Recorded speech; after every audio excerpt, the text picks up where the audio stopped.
On record. Call to order the City of Lincoln City City Council meeting of Monday, September 9th, 2019, 6 p.m. Roll call, please. Mayor Anderson. Yes. Councillor Casper. Here. Councillor Hinton. Here. Councillor Hoagland. Here. Coos. Here. Mark. Here. And Parsons. Here. Please join me in the Pledge of Allegiance.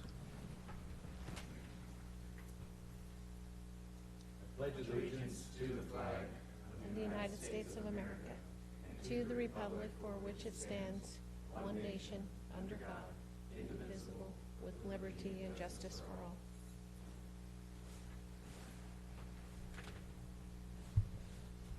Thank you all for joining us this evening after a little rain this morning. It's nice to see that sunshine out there. You guys come inside.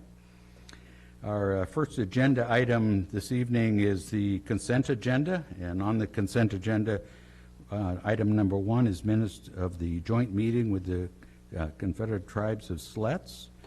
Number 2 is minutes of special meeting of July 29th, 2019. Another special meeting minutes of July 29, 2019. And then the 4th item is minutes of a work session on August 1st, 2019. Are there any comments or polls? Or I just sent a couple of corrections, small things to Kathy earlier, so okay, other than that, just fine. sounds great. Entertain a motion to approve the consent agenda? Mr. Mayor, Yes. I move to approve the minutes of the sessions as listed below. Second. We have a motion to approve with a second. All those in favor of approving the consent agenda, say aye. Aye. Opposed with a nay? Hearing none. Thank you. We have now comments from the public, and if you haven't signed up, please do, but let me read this first. Article 1, Section 8 of the Oregon Constitution provides, no law shall be passed restraining the free expression of opinion or restricting the right to speak, write, or print freely on any subject whatever, but every person shall be responsible for the abuse of this right. Be advised, statements and comments by citizens under comments from citizens present or on public hearing or public comment items are solely the opinions and statements of the speakers, and are not statements by the City of Lincoln City and do not represent the opinions of the city, its officers, and its employees. And as I call your name, if you'd come up and just give us your name and take a seat. You've got 5 minutes. Gay Linfoot.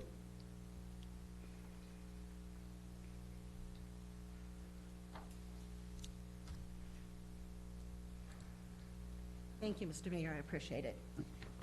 I'm here today to invite all of you to a seminar that's taking place on September 22nd at 6:30. This is going to be... Could I interrupt you just for a minute? Pull that mic down right into you, and because you really need, it's very directional. And you, in case I didn't say your name correctly, would you indicate your name again? Yes, it's Gay Linfoot. Thank you. And I'm here to invite you to a seminar that's taking place September 22nd. It is on sex trafficking of children in Lincoln County. And I wanted to tell you some of the things that we have observed that are happening. First, we have 2 cases in court right now. As a matter of fact, tomorrow I'll be attending the trial of a man who's accused of buying sex from a minor. And in November, we're scheduled for a trial of a man who is accused of trafficking a child. So he's the one that would go out, obtain the child, maintain control over the child, and then sell that child for purposes of sex. So we're trying to educate and make the community aware that this is actually happening. Our hope is that by learning what's happening, we'll educate our children, and we'll be watching out for them and hopefully be able to see some suspicious circumstances that we can call the police on. I also want to let you know that in October of 2016 and February of 2017, Officer Michael Gallagher and Ariana Ridgely came into our county and ran about 6 seminars. And during those times, they would set up a sample sting, such as the same that they would do in Portland.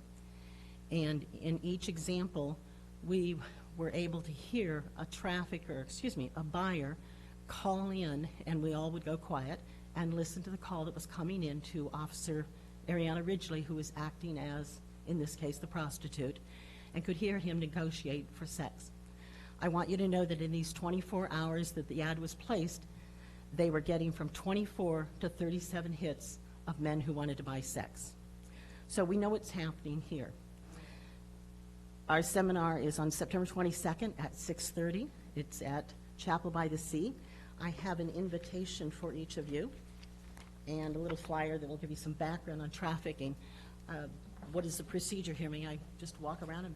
You can go ahead and just give them to the Okay. clerk and recorder. She'll make sure we get them.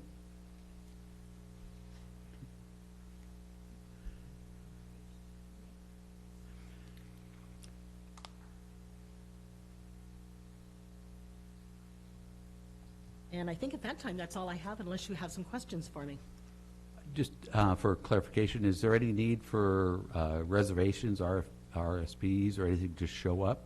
No, you can just show up at 6:30, Chapel by the Sea. There's parking also across the street. Okay, great. There is another one that is happening the following day at South Beach. If that's more convenient for you, you can just contact me. Mr. Mayor? Yes. I have a question for Kate. Is there, are you associated with an organization, or are you on your own, or how did you come here tonight? I was with Rotary, with East Portland Rotary, and they were quite active in this program. Back in 2010, I think is when we started. I did have it for a period of time with the Newport Rotary Club, but it wasn't a fit. And so now it's under the umbrella of my church, and it's one of our missions of Chapel by the Sea. Great. Oh, I'm also an ambassador for Shared Hope International. Any other questions? Thank you. Thanks for bringing it forward and good information. You're welcome. So, Thank you. Thank you. Paul Portlock?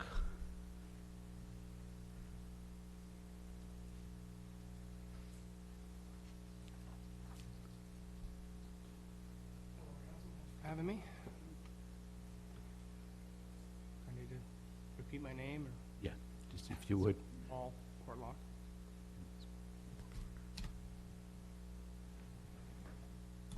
And I'm here tonight because I have an issue with a intersection in front of my home with speeding cars, running the intersection stop sign. It goes on, you know, all day long. It's most prevalent a lot of times between, especially on Sunday when all the people from Olivia Beach are leaving, about 10-ish to noon, thereabouts. But it goes on. It gets worse and stuff during the week. And it's, you know, it's not all just those folks there. There are local folks that do it as well. So my concern is, what can we do about it? I'd like to see, you can't make people stop, I suppose. The stop signs are there. They just choose not to obey it. Can you pull yourself right into the mic? Yeah, that's, They just choose to obey the stop signs. It would certainly help if when they come, it's on Southwest 28th, okay, and Beach. That's the intersection. So when they come out from Olivia Beach by the park and so forth, they come off of Barnacle and come around, hit 28th, and they come around that corner, and they're stomping on it right there and just head right on through. I think a speed bump or two would make a big difference if we could get something like that. That would certainly get their attention. Doesn't necessarily mean they're going to stop at the sign, but might need some new shocks or springs. So, and you know, there's kids playing in the area, animals, people walking around. We haven't seen a near accident yet, but it's just a matter of time. And if the police, I mean, I understand they're short-staffed, you know, the budget constraints and everything, but if they had, you could write tickets, and it would certainly pay for the officer, because it goes on a lot. Paul, if I could, have you noticed an increase from year to year of this, or has it just started occurring? Could you give us a little more history, since it is signed? And it's, I assume, a four-way sign? I can only speak for myself and some of the neighbors, but I just purchased the property last October, so I'm coming up in just about a year. And so that's how we've noticed it. And obviously, it's been worse in the season, right, from May till now, Labor Day. But just talking with the neighbors, it's like, yeah, it's always been this way. It's gone on for a long time. And I don't know, I mean, I don't want to suggest that nobody wants to make any problems with Olivia Beach, but, you know, it certainly is something that could be remedied, I believe.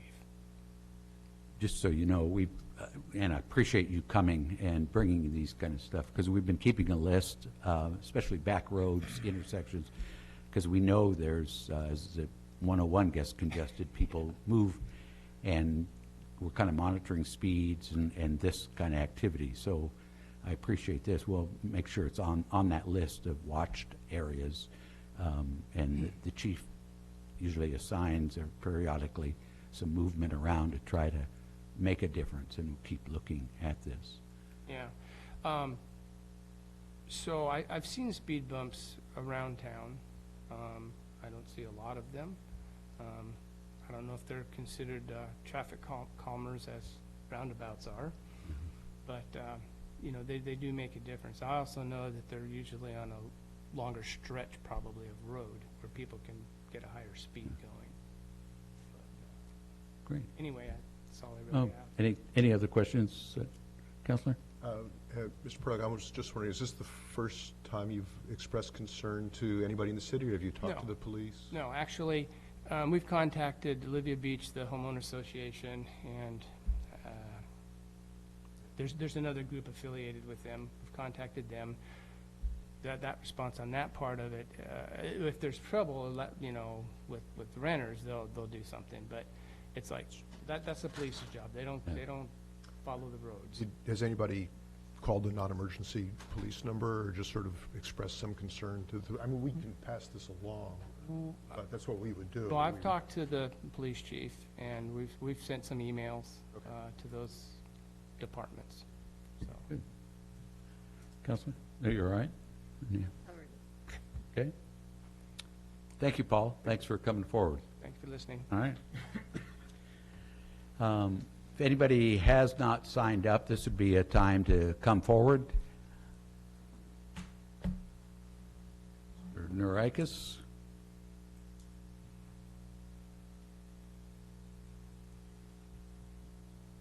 Mayor, will there be a chance for the public to speak on ordinances section? No. Nope, this would be the time. Chet Neurikis, Lincoln City. This is regarding ordinance number 2019-26. And this is testimony from Priscilla Patterson of the Connie Hansen Garden. I am submitting testimony in support of ordinance number 2019-26,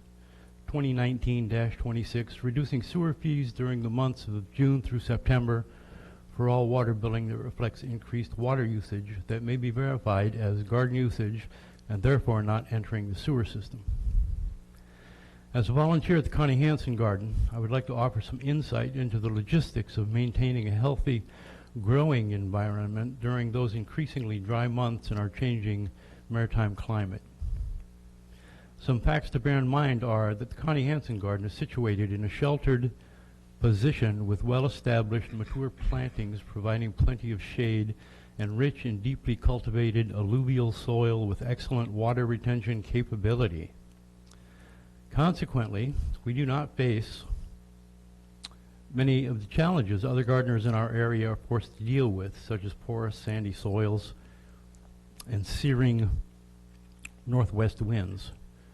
The garden is approximately an acre and a third in size, and we are currently running an irrigation system 3 hours a week. Hand watering is necessary for areas inadequately covered by the irrigation system, an expensive and labor-intensive process. Fortunately for us, we were able to eliminate the sewer hookup for the meter to which the irrigation system is attached, thereby avoiding fees of approximately $300 to $400 a month over the current water bill of $250 or more. Irrigation is clearly a necessity for us, as it is for others who have large and productive gardens. It should be apparent that the current fee policy is cost prohibitive for many who would otherwise be productively involved in growing their own food and helping to beautify their neighborhoods.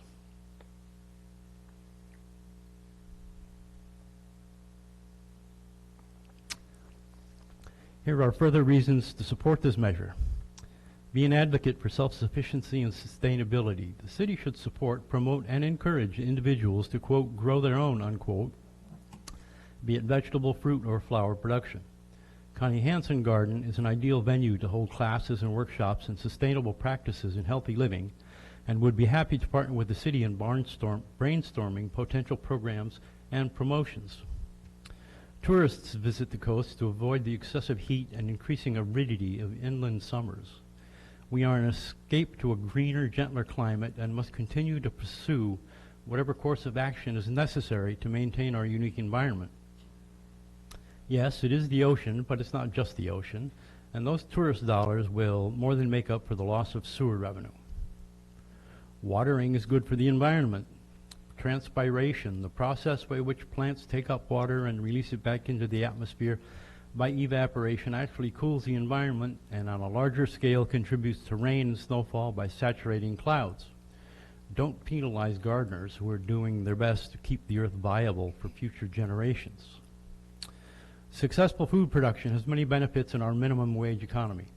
We can feed ourselves and our neighbors nutritiously and cheaply.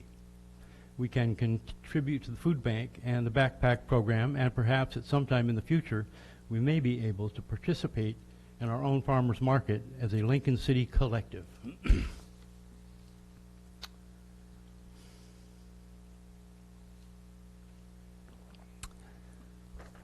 Now I have a statement, if I may. Okay. And this is not a household statement. This is only my opinion, not my wife's opinion. Regarding Ordinance 2019-26. In spite of our household paying $406 in 2018 for garden irrigation water not entering the sewer system, I cannot speak in favor of Ordinance 2019-26 as currently worded. My reasons include: 1, legal, finance, public works, and your consultant have all recommended against approval. 2, financial impacts of this ordinance include public works losing needed revenue for sewer capital projects. 3, in concert with Public Works, the Finance Department calculated dramatic $204,893 revenue loss using the broad language of option number 3. And number 4, I take David Hawker's warning seriously. I believe it is only fair to include, if I may, a few seconds, I believe it is only fair to include all irrigation use in efforts to provide relief from sewer commodity charges. And I do not know how to create an ordinance without loopholes and without opportunities for abuse. Thank you all for your time and energy, the energy that you have put into this attempt to grant relief from sewer commodity charges tied to garden use. Thank you all. And thank you, staff. Thank you, Chester. Anyone else that wants to take advantage of this comment time? Come on up. Hearing none, we'll move on. We have, under public hearings, public comments, we have ZOA 2019-08, Design Review Standards, public hearing. And staff is asked and recommending that we continue this hearing to October 28th so that they might finalize proposed amendments. Is that still the case? It is. The Planning Commission they have been working diligently on this, and they have rescheduled their public hearing for the 17th of this month. If you postpone this till the 28th, that gives them that week, and if they still need a little more time, then they can address it on October 1st. So that should give us plenty of time to finish that up and then bring it back to you. Is that consensus with the council? All right. Hearing none, now's the time to raise it. So we do have consensus to continue this public hearing to October 28th, same time, same place? Yes. Mr. Mayor, I'll move that we continue the scheduled public hearing on ZOA 2019-08 to October 28th, 2019. Second. We have a motion and a second to continue to October 28th. All those in favor say aye. Aye. Opposed with an A. Hearing none. Thank you.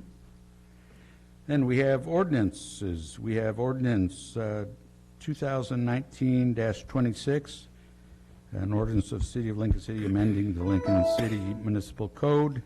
This has to do with water and sewer system rates and charges and relief from the sewer charges for horticultural use. Your Honor, usually I would do the readings, but I'm going to defer to Mr. Chandler's slideshow presentation. All right. Well, that way the camera will zoom in on that tie. And It is. We're talking numbers, so I decided to wear a numbers tie. I would ask that the public not focus on the tie. More claim reason. I had a choice between two ties. I asked my son, and he said, I prefer the other one, but I know you're going to go with the polka dot tie.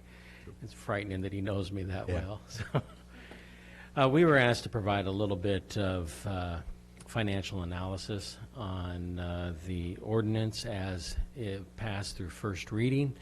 We've extended that analysis to include a little bit of the other options that were presented 2 weeks ago by Mr. Appicello. And so I'm going to invite Debbie to come up and join me to talk a little bit about this worksheet. She's going to go over the columns, and then I will deal a little bit of what these numbers actually mean. Just these.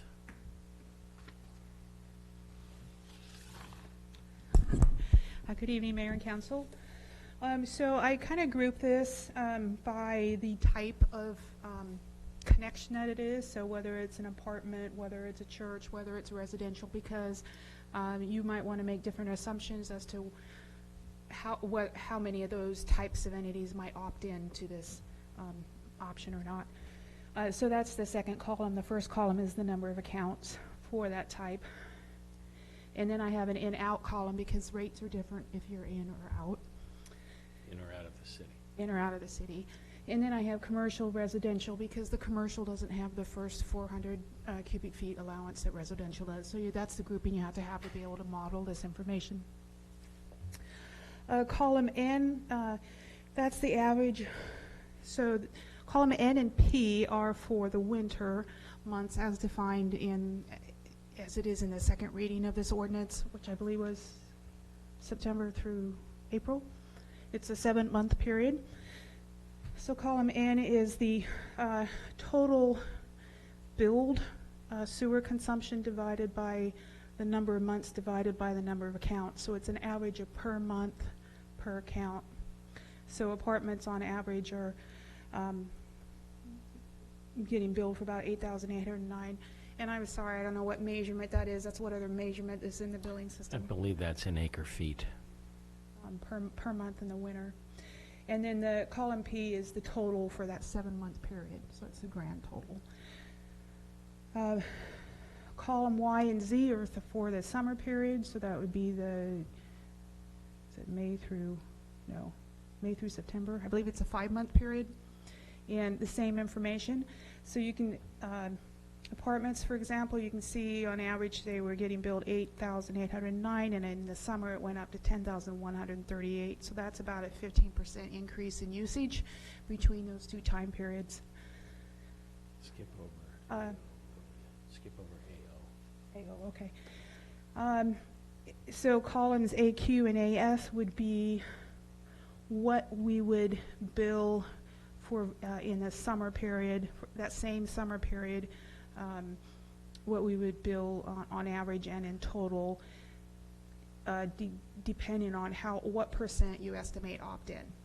So right now, the percent opting in is 0, so if no one opts in to the new option, then basically it would stay the same as what we had. So you can kind of do some scenarios and what percent you think might opt in and how that affects. I might note the way that it's written, finance at least took a the thought pattern was that the percent opting in would likely be pretty high. Hang on to that. Okay. Hang on to that one. We're coming to that. Column AO, this column is actually the most important column that you have. And we have produced 2 worksheets to give the boundaries.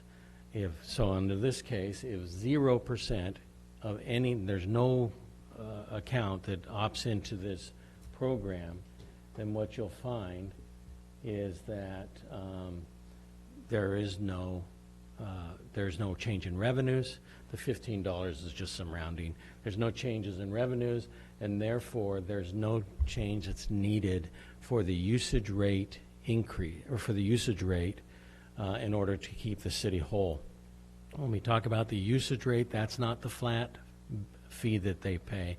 That's on the amount that is paid for each acre foot that's over it. So, excuse me, I'm sorry, Ron. So that would be the usage rate increase for people who are not taking part of this yeah, program. well, yes, and so well, this would be this first sheet, and this is based upon what was adopted in the first reading. Assumes nobody participates. Okay. The second sheet that we wanted to show you is if 100% of each category participates. Now we're using the first one that we're using is the ordinance that passed through the first reading. This is the broadest of the options that had been presented to you. If 100% of the account users participated, then we would anticipate losing $204,000 in revenue, and you would then have to increase the usage rate fee by 13% in order to keep the city financially whole. Okay? Now, both those scenarios are not likely to happen. So we took our best stab at what percentage we thought might participate in this. And again, the word is our best stab, because there's no background information to really guide us as to who would participate, other than the broader the language in it, the more likely you're going to have people participate in it. And so we looked at and just took a stab that if you had these kind of percentages that would participate in this program, you would end up losing about $141,000. Any of those changes would affect that amount. Any of the assumptions that we made that are incorrect would have changed that amount. This would require about an 8.6% increase. Mr. Mayor? Yeah. I have a question. Can you go back to that other red column, the AO? On this one or Yeah, the previous sheet? no, just that one, because I'm trying to understand. Okay, first was 0, then it was 100%, and now it's a hodgepodge of Right. potential.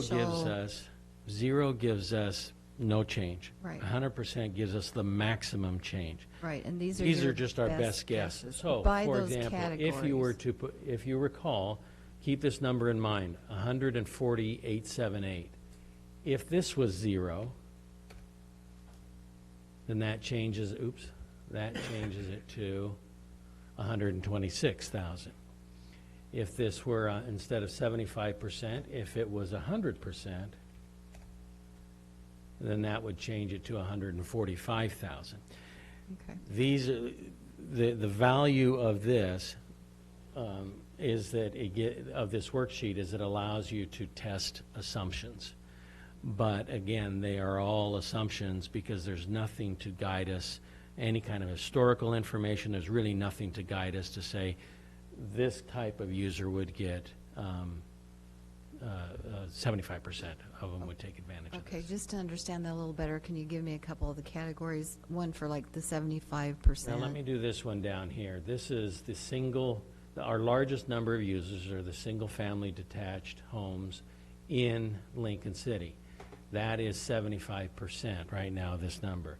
If it was 100%, then you would end up increasing the amount that you lose from 140,000 to 154,000. We also have it as 100% in the first category still, and not the 75. Right. These are just guesses. If you were to change It's this not- to, if you were to change this to 25%, then instead of being 140,000, it drops to 127,000. I'm Yep. sorry, I kind of phrased my last question wrong. So the usage rate refers to basically the water rate. It does. It's the water overage amount over their, Base. the 400 acre feet of water. But the sewer rate for that, not, Right. but it's measured by the water. So if a whole lot of people would take part in this program, and we said, oh, this is gonna cause us to lose money, and we don't wanna lose money, we wanna stay whole, Right. as you say, we would then have to increase the rate on everybody. So even those who are taking advantage of this program would actually see their rate rise per cubic foot. That's correct. And where that would show up is, and where that really shows up is in the winter, where it creates the average. Okay. All right. The next thing that we looked at is that we went back to the options that were in the original council communication. And to give a comparison, where this is the broadest application of this, we went to the most narrow application, which is the, it's limited to city residents, 200 square foot gardens, nursery, or greenhouse for food production. That was option 2 in your communication. And in this case, we looked at and said, who are the groups that are most likely to use this? And we put your single-family residential users. We put it at 100%, again, to try to get what is the maximum amount of potential loss of revenue. And if you put in 100% of the single-family detached, you end up losing $37,194 and would have to increase your usage rate by 2.1%. Mr. Mayor? That is going to be high. Oh, I just said that 2.1%, that would be if, if we select this one, this option number, whatever it is, 4 maybe, 2 and old. But, and that would increase just with that narrow focus. Every single family home to Right. I'll finish my For the sentence. amount over 400 acre feet of water. Okay, so my question is that would increase 2.1% over and above our usual, is it like 3% or is it 4? Yes. Yeah, so It would be in above addition any to other that. future revenue increases we would be asking. This just keeps us whole. Okay, thanks. So if you're at likelihood of 100% of our residents having a garden, a 200 square foot garden is not likely. So again, you can start playing with this, and if it's 25%, you can see that it then drops it down to 9,772. So the final thing that I wanted to mention, in your council communication, the staff had stated its opposition to this ordinance. If, however, you feel that you want to go forward, the recommendation that I would give to you is to use the most restrictive option and put a sunset clause in it until we get a little bit of history and know what actually happens to our revenues. Good.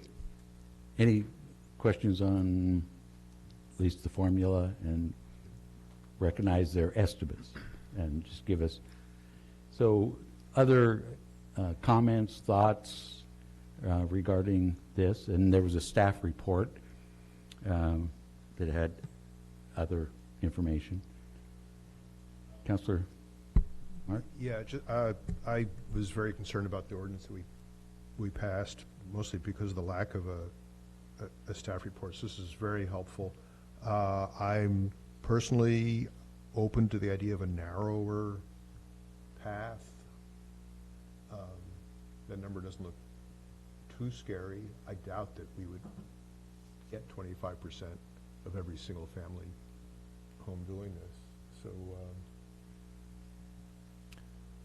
I'm curious to hear what others say. I'm open to the idea. If I could, Counselor, I would point out that the whole, we haven't passed this ordinance.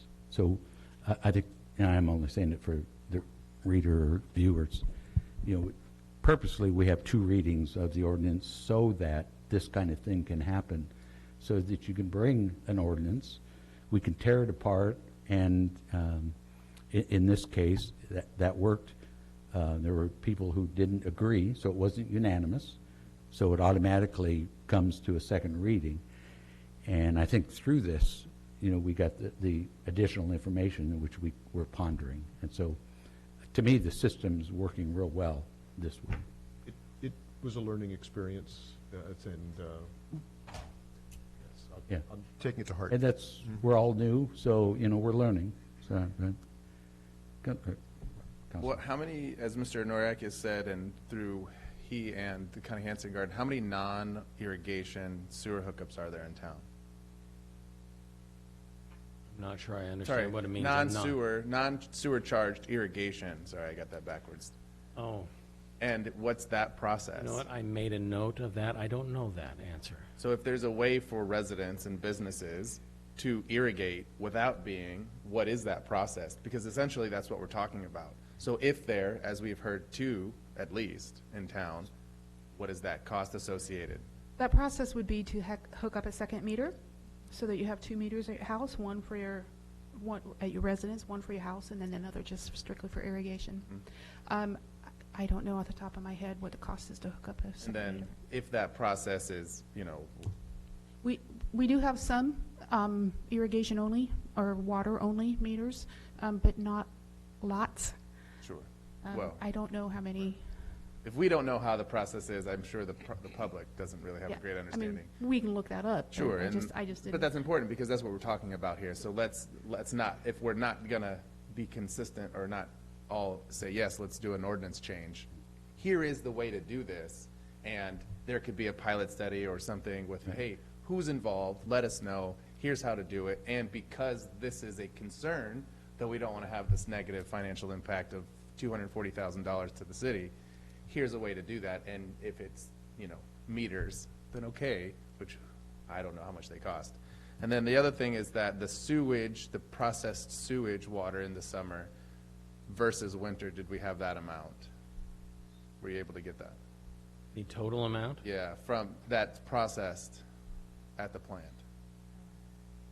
Is that your number up on the top? That would be treatment plant processing information, which I did not look at. I'm sorry, we do not have that Okay, information. just as a, during the same time frame, what's processed? I wanted that information. Okay. Sorry, we did not Yeah. get that information. We'll correct that. Counselor Hinton? I just, I'm just curious about the process. If we go with this 200 square feet, like was one of our options, and if 25% of residential folks sign up for it, do they draw on a map where it is? I mean, I know we talked about annually they would have to re-up. It's annually, How and there do would they have to do be a that? verification process that we would verify that they actually have a garden of 200 square feet, and then it meets the definitions that we would have in this ordinance. They then have an affidavit that they say they're using it for those garden purposes. I might point out, though, there's if I have a 500 square foot yard and a 200 square foot garden, there's going to be nothing in this ordinance that would prevent me from watering both the garden and the yard. That would be an administrative difficulty to try to say, this amount of water is only going for your yard and this amount is going for your garden.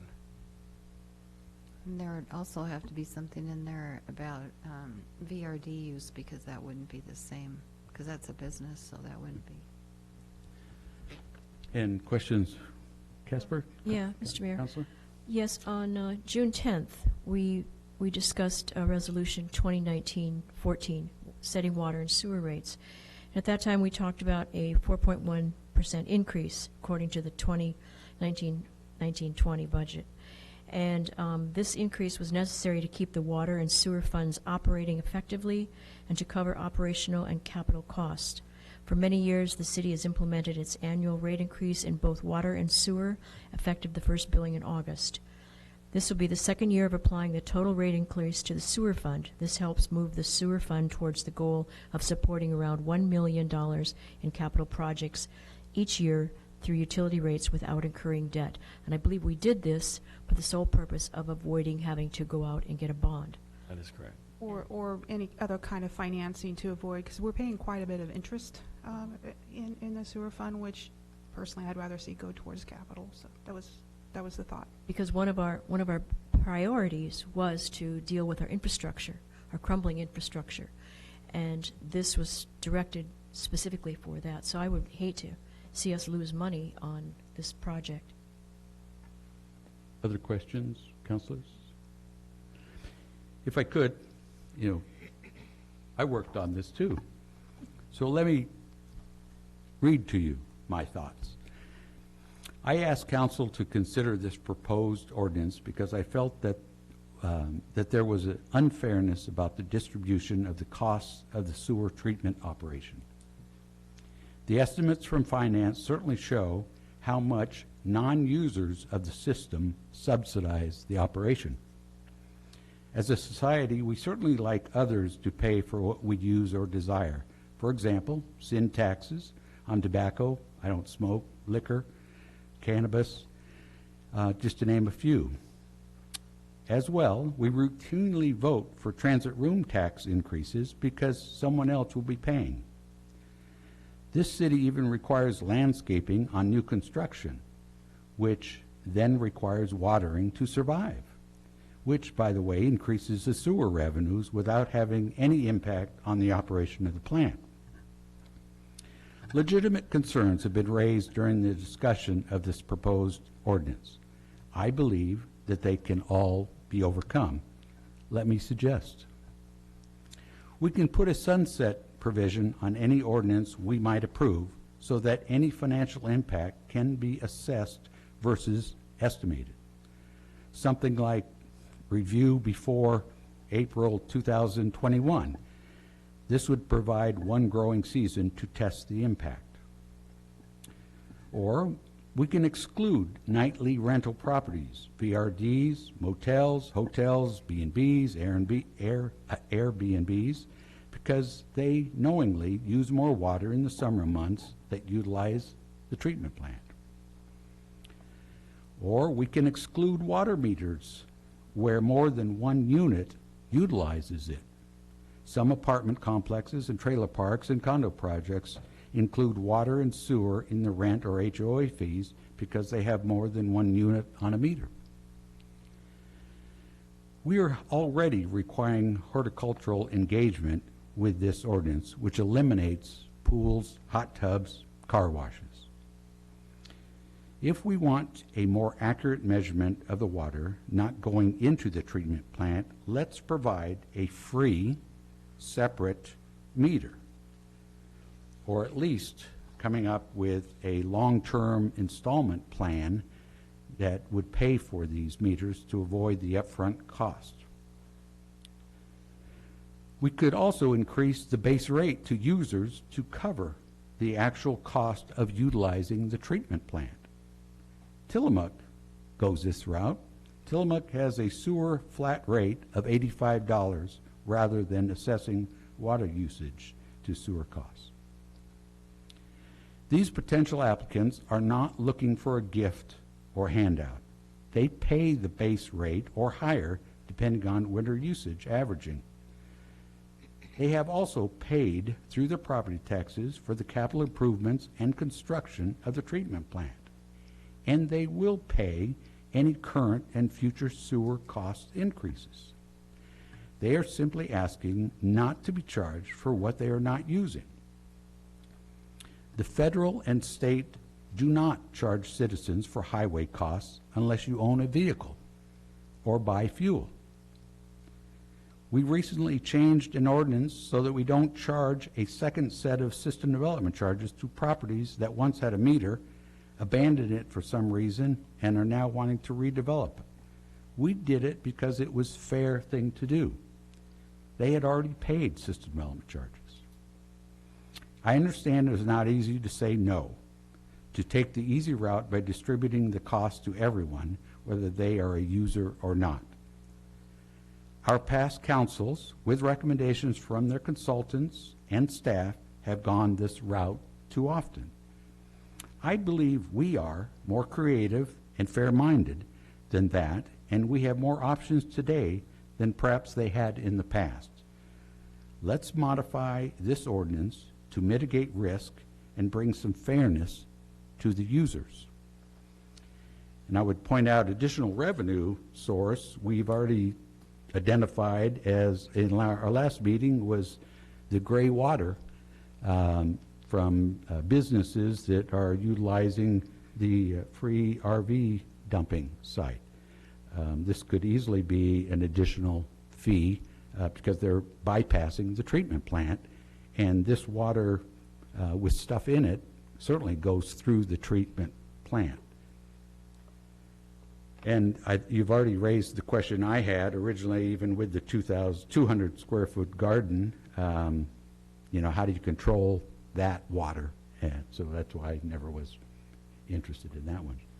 So I think there's plenty on the table if you could identify, and I think the staff did a good job of identifying areas, and that's why I come up with, we have solutions for those. And I don't mean to rewrite the ordinance tonight. I don't think, but if you agree that there's opportunities and some of these suggestions would work, that we could direct staff then to bring back a redrafted ordinance, so and we can run numbers, then, and have some accurate information. But for me, it's about fairness. And by just going a narrow of residential, I have trouble with that because it's still a non-users of the system. Thoughts? Mr. Mayor, Yes. I'd feel more comfortable if I knew who we were talking about, what specific entities. I mean, we're going to consider a discussion about an ordinance, and then people would apply to the ordinance, or do you find out who this would apply to and then form an ordinance? I don't know what you're asking. Help me again. So who would take advantage Yeah. of an ordinance? Yeah. Well, I think that's, And why couldn't we know ahead of time before? I mean, couldn't people come to us and say, 27 people are interested for this reason? well, I think you write the ordinance would be my thought, and people, see if they fit.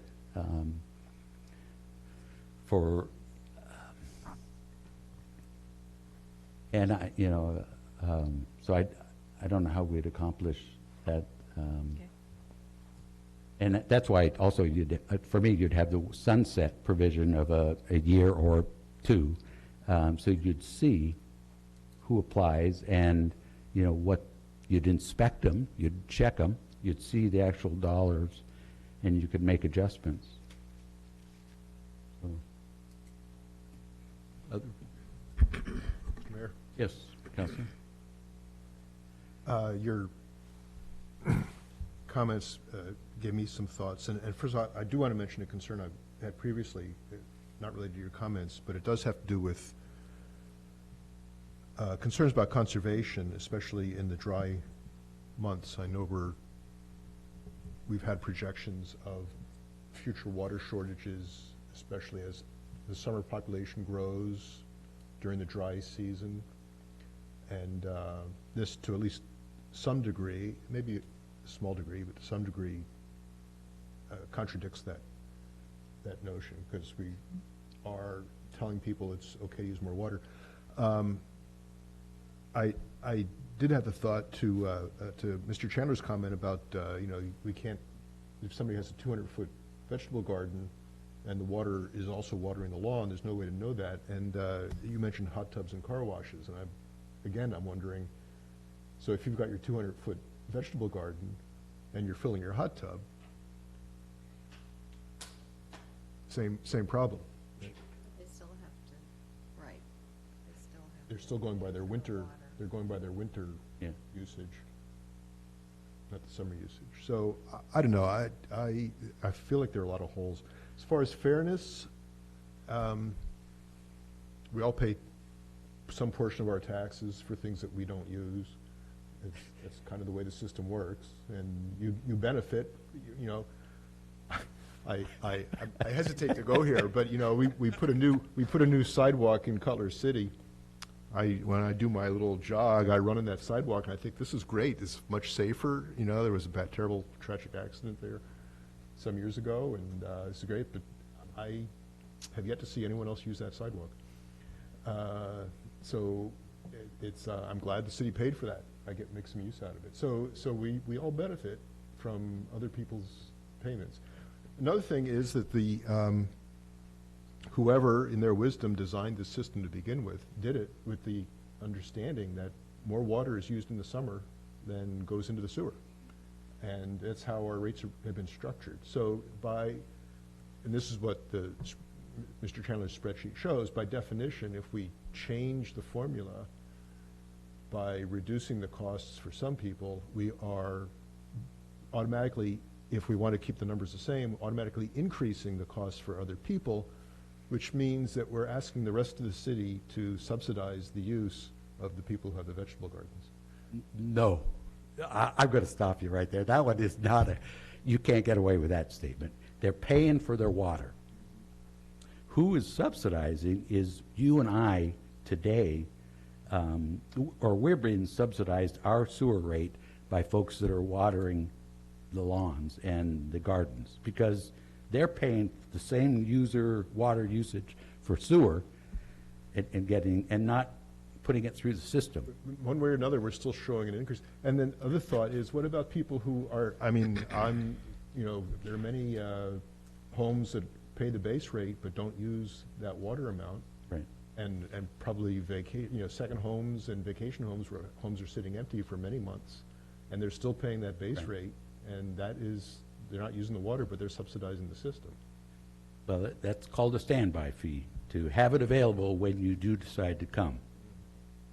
As I pointed out, not everybody, and I'm trying to be kind, that we, the city, and I'm not saying it's wrong by any means, but other cities, and I named Tillamook, have figured out that, to be fair, they've gone another route. So we're not locked in. And I don't disagree that it's worked. To me, I've come across, you take the gardens, we encourage gardens, we talk about healthy food, all that kind of stuff, and you heard one testimony tonight of how much additional money they put towards it. Now, that individual is willing to pay it and stuff, or at least part of that family is willing to pay it. And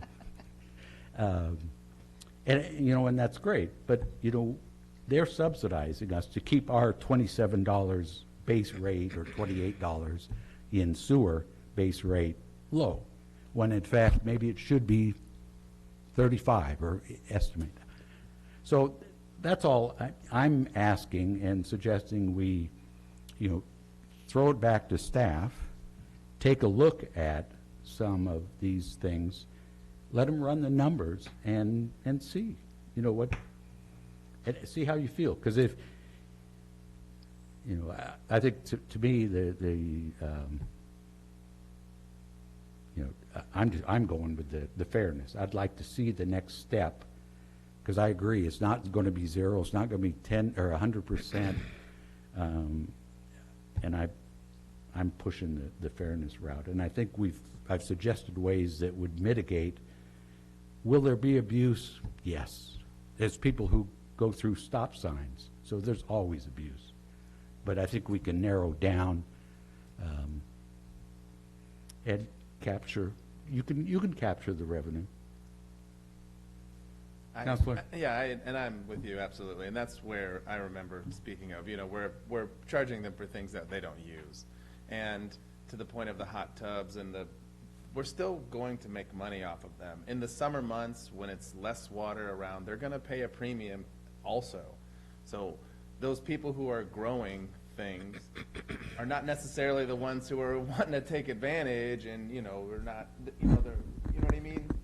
So in that whole fairness and, yes, not having, nightly rentals and commercial, non-commercial applications, and have an application that says where you're gonna put it. Have it be, show us where you're gonna put it and how are you gonna do it. There's ways to manage that, and, $240,000 is scary, sure, but it's not gonna be that. So, I mean, I'm absolutely with you on that. Just What about the impact on staff for enforcement? Any idea how we could even begin to measure that? I guess I would volunteer in the first year to make an inspection on every application. So the only staff is, Personally volunteer? I personally will make an inspection on every single application that comes in. And so the staff would be the finance, but, Debbie's area, certainly. yeah. Unless you choose to, again, I suggested a free meter. That would be the great one. Stick a meter in. Yeah, and that's how the other two, if they're non-sewage, if that's what those meters are, what is that cost associated? And how many people want to do this? And that would eliminate, quite frankly, some of the folks who want to try it, so to speak, or, that they wouldn't. It's the, quite frankly, I think of Noricus as a classic, and a couple other folks that I know that have big gardens and do. I think of Bear Valley Nursery, and that's what bothers me. I don't want that business leaving town. All he has to do is move to the outskirts, and he still buys his water from us, so we get what we're getting anyway. He just doesn't have to pay sewer then. Can I ask about the irrigation? Because as far as I can tell, I can't find irrigation meters in our code. So, in fact, the idea of allowing people to have free irrigation meters because you want to provide this separation, your code actually says all expenses of whatever type and nature incurred in connecting to the city water system shall be borne solely by the property owner. So if you wanted to have a program where you had people that just needed water that was not going to re-enter the system, I think you should probably amend the code to, number one, make an exception to this all expenses provision if you want to subsidize it or provide it. But certainly, we should address irrigation meters expressly in our code, because I can't find where it is. So, Maybe we can come up with some options, some more options. but let's, we can put it to bed now. If nobody wants to move forward, I certainly do, to get it to another level and see what can come out. There was an option on the agenda to suggest a motion to not approve second reading. Can we? I'm thinking I'd like to move ahead with that step, and then that would put it back. Well, why don't, not take a vote on the second reading, but in essence, just from this, a motion to send it back to staff for rework and bring back. Would that be appropriate?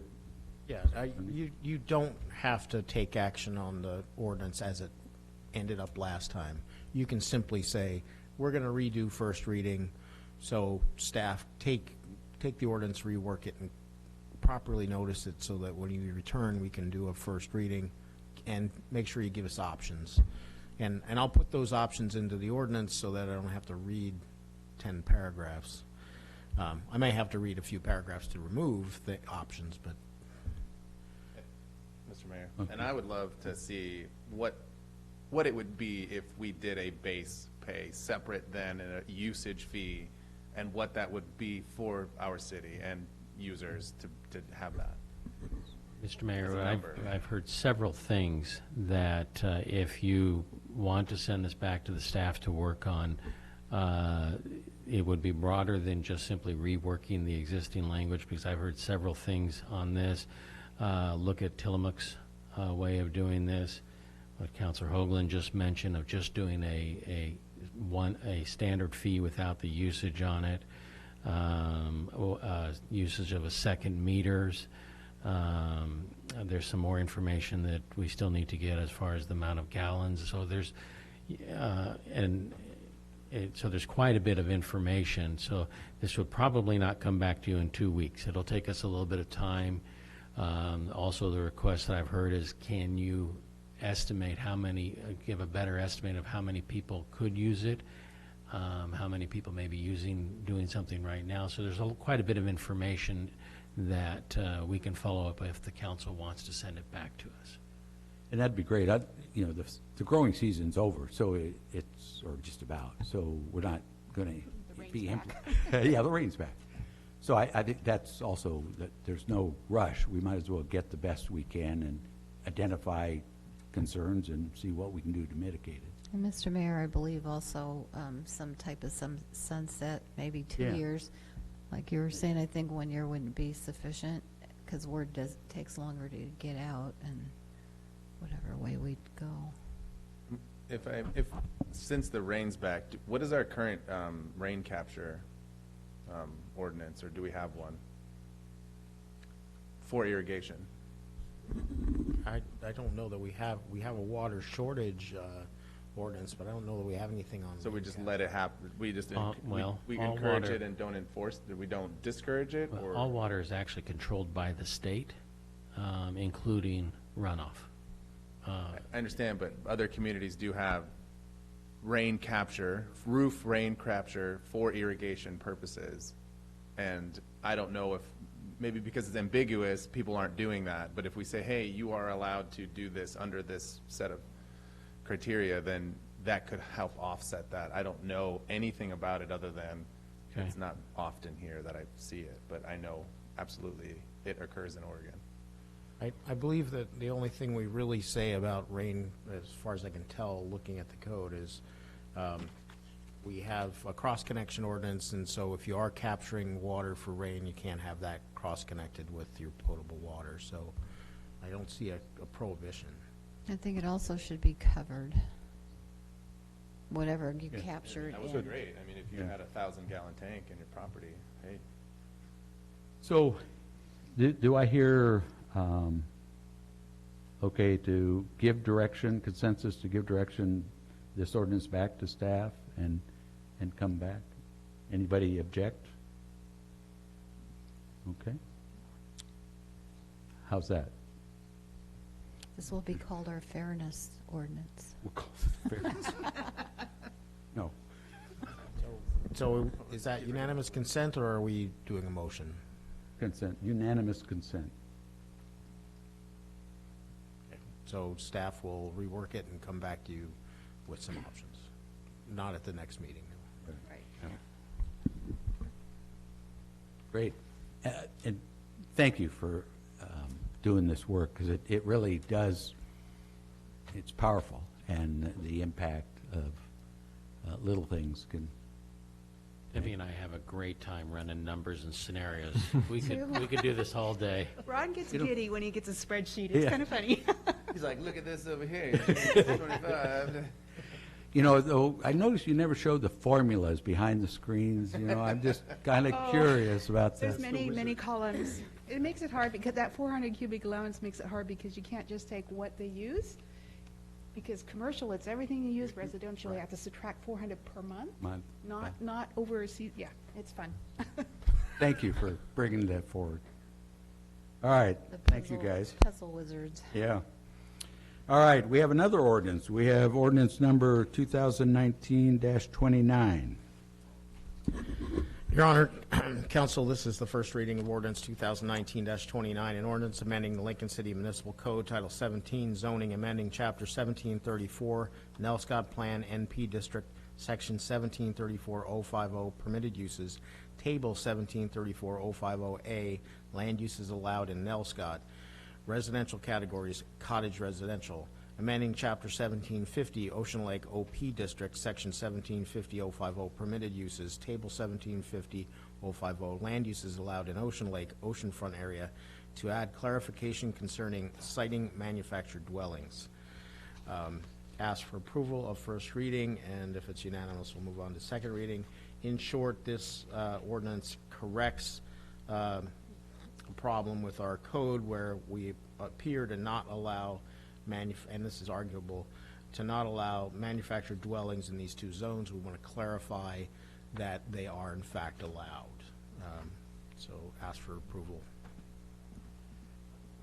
Is there a motion? Make a motion to allow first reading of ordinance 2019-29.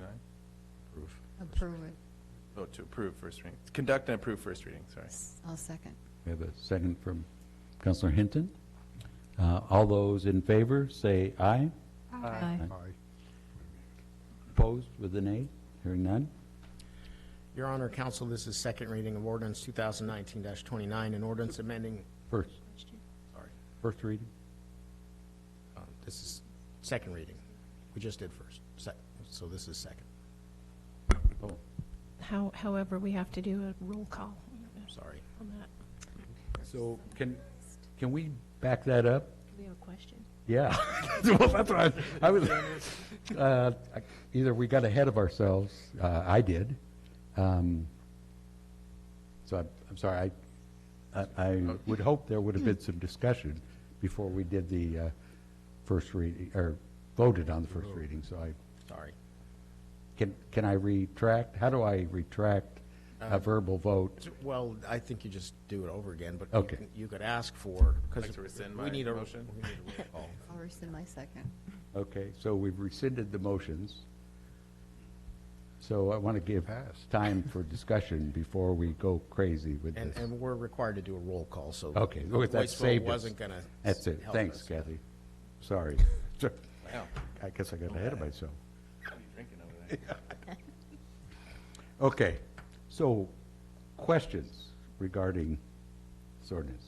Mr. Mayor. Just for clarification, we're talking about the Nell Scott plan in cottage residential. In my mind, there's the recreational commercial zone on Anchor, and then there's the cottage, which is behind on Beach and all the other areas.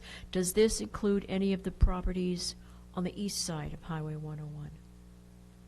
Does anybody know? This just applies to the Pearl district that's zoned with one of these Nell Scott plan, business district, cottage residential, beachside mixed use. The Nell Scott cottage residential was the only one affected by this. Okay, so we're talking specifically beach, coast, beach and coast, to my knowledge, Yeah, you're and not, possibly dune. I can't give you the geography Okay, of the. but that's what it is. I just want to clarify that. Other questions? As you read the, further in the staff report, it clearly said you just don't plop one of these down on the ground and pull them in. It's got a foundation and all the segments, so before anybody gets excited. And interestingly, it also had a fencing requirement, which I thought was Yeah. a good idea. Okay, So, and I'm sorry, I'm just trying to frankly wade through the language. And basically what we're doing here is conforming the city ordinance to state, which is we're required to do. Yes, and I actually would argue that we're not really required to do this because I think that in those pearls we're probably define single family as including manufactured dwellings, but because there was this issue, we just want to clarify it. other questions? Okay. Now I'd entertain that motion. Counselor? Make a motion to conduct and approve first reading of ordinance 2019-29. To approve, thank you. I'll second. We have a second from Councilor Hinton and a motion to approve first reading. Any further discussion? Roll call, please. Anderson? Yes. Casper? Yes. Hinton? Yes. Hoagland? Yes. Coos? Yes. Mark? Yes. And Parsons? Yes. Motion carried. Your Honor, Counsel, this is second reading of ordinance 2019-29, an ordinance amending Lincoln City Municipal Code, Title 17, zoning, amending Chapter 1734, Nelscott Plan NP District, Section 1734-050, permitted uses, Table 1734-050A, land uses allowed in Nelscott, residential categories, cottage residential, amending Chapter 1750, Ocean Lake Plan OP District, Section 1750-050, permitted uses, Table 1750-050, land uses allowed in Ocean Lake - ocean front area to add clarification concerning siting manufactured dwellings. Ask for approval of second reading and adoption of the ordinance. Mr. Mayor? Yes. I will move that we approve second reading and adopt ordinance 2019-29. Second. We have a motion with a second from Councilor Casper. Any further discussion? Roll call, please. Casper? Yes. Hinton? Yes. Hoagland? Yes. Coos? Yes. Mark? Yes. Parsons? Yes. And Anderson. Yes. Motion carries. Great. Thank you.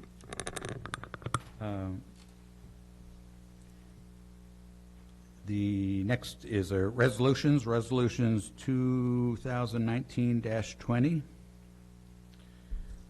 Your Honor, Counsel, this, I'm not going to read it, but basically there was a question of whether or not Council had approved surplusing items which were valued at over $5,000. So what we did was we gave you the memo with the complete list and said, you know, Mr. Chandler's already approved because he signed it, the delegated to him up to $5,000, and the ones that are listed here that are over, we just wanted your blessing. Now, we could probably go back through the minutes and find here and there where some of these were previously authorized, but we just wanted to clean it up and put it in one place. So that's the reason for the resolution. This is where I find a great staff helps. If I miss something, somebody's going to catch it for me. And there's items 3, 11, 15, 16, and 17 are above the $5,000 capitalization amounts. That's great. All right, so questions regarding the resolution? Entertain a motion to approve? Mr. Mayor? Yes. I move to declare the property in Exhibit A to be surplus and approve Resolution 2019-20. Second. We have a motion to approve with a second from Councilor Parson. Any further discussion? Roll call, please. Hinton? Yes. Hoagland? Yes. Coos? Yes. Mark? Yes. Parsons? Yes. Anderson? Yes. And Casper? Yes. Motion carries.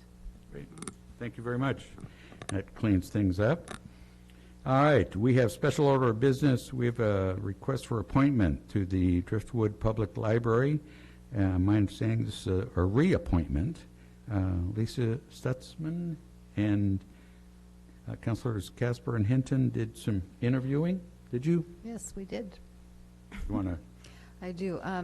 I would like to say that I think she's more than qualified for serving on the library board, as she is the current member, and would like to continue for another term. And so I would, she uses the library a lot, and she's brought the idea of homeschooling books to her position and asking for more of them to be available within our library, which there weren't very many according to her, so it will be a good thing for other homeschoolers. And so I would say that she should be appointed to this next term. If I'm correct, I saw that this was one of those partial, This like is the 3 one. months and then bringing. This is the one I was but- talking about last meeting, Yeah. that we should have just, and could we have a standard policy for Well, this? Or Let's come back with that, because I think we got the same thing on the next one. Councilor Casper, any additions or your recommendation as well to Oh, yes. reappoint? I concur. I think she'll be an excellent asset to the library board. Would one of you care to make a motion?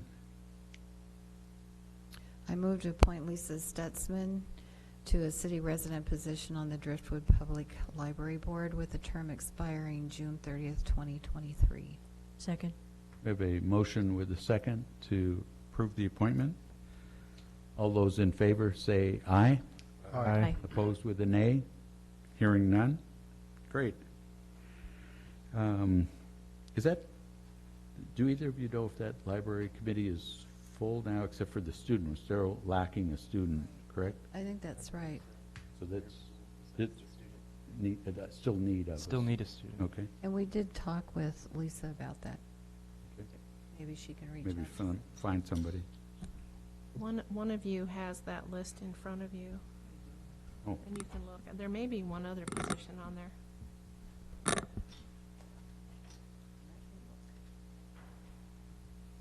so I always like to let people know if they're interested in serving, that there's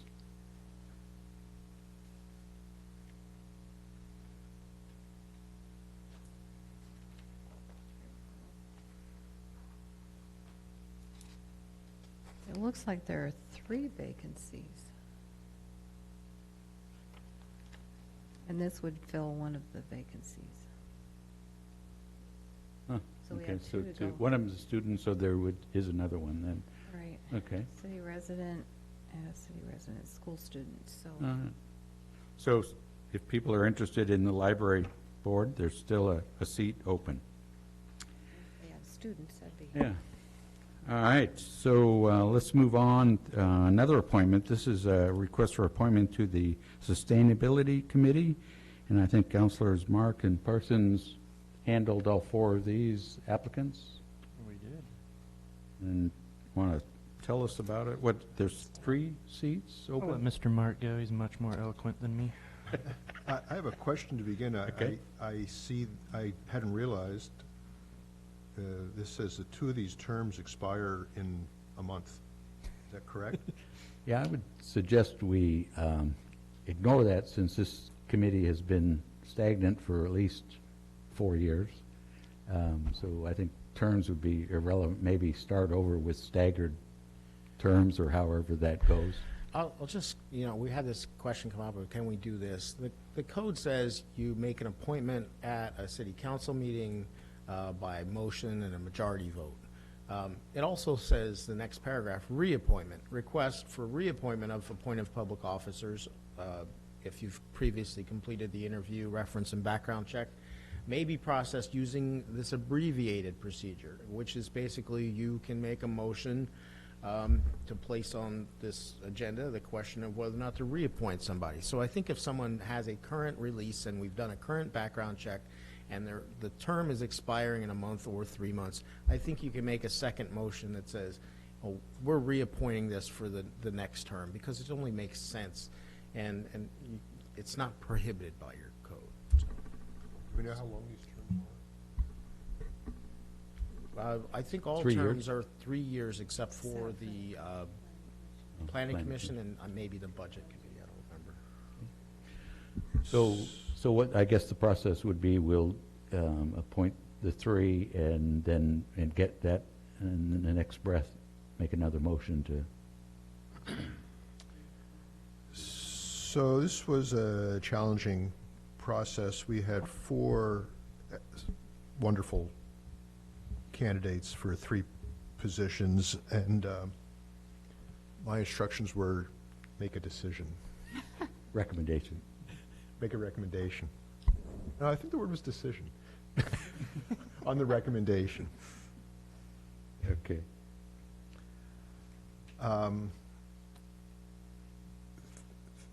Three of the candidates, Dave Price, Sarah Hill, and Dawn Villascusa are, well, Dave and Dawn are longtime city residents involved in many activities and very, I want to say well-connected, but I don't mean that in a smarmy kind of way. I mean, they're very familiar with the workings of the city and very engaged in conservation activities and things of that sort. And my personal feeling was that if I had to could just pick 2, those Dawn and Dave would be kind of automatic choices.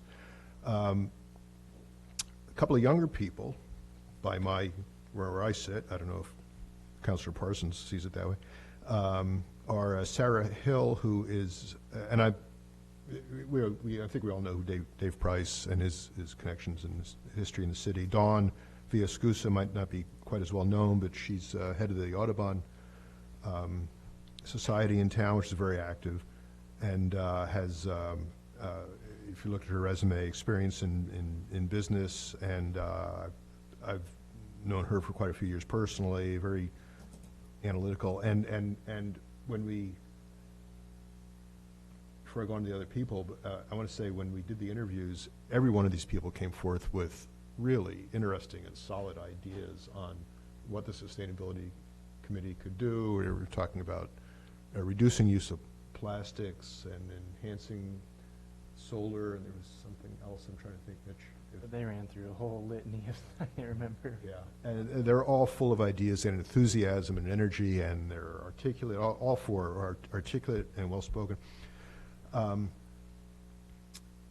I would lean between Sarah and Sabine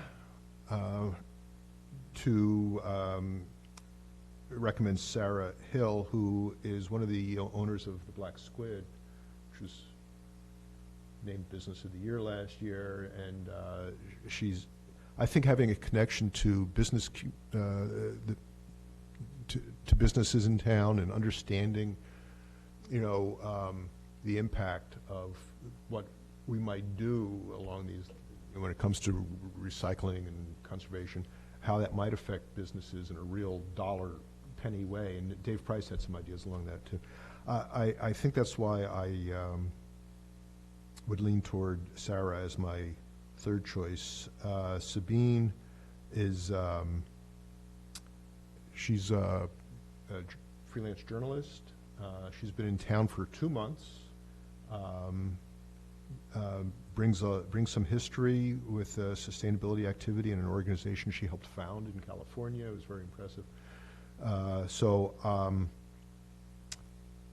Frankly, when I talked asked the mayor for some guidance on this, he reminded me that whoever of the four that doesn't get selected, we could actually invite to the committee meetings, could continue to have a voice, would not have a vote.